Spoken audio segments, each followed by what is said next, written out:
என் அன்பு சகோதர சகோதரிகளே, ஒருவேளை நீங்கள் எத்தனையோ பாடுகள், துக்கங்கள், எத்தனையோ இடைஞ்சல்கள், உபத்திரவங்கள், சோதனைகளிலே அகப்பட்டு சிக்குண்டு வேதனைப்பட்டுக் கொண்டிருக்கலாம்.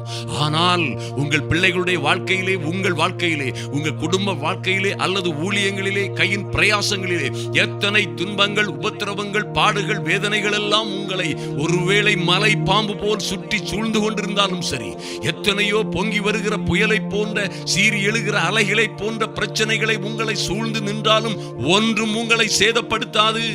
எரேமியா 26:13 சொல்லப்பட்டது போலவே இப்பொழுதும் நீங்கள் உங்கள் வழிகளையும் உங்கள் கிரியைகளையும் சீர்படுத்தி உங்கள் தேவனாகிய கர்த்தருடைய சத்தத்தை கேளுங்கள்.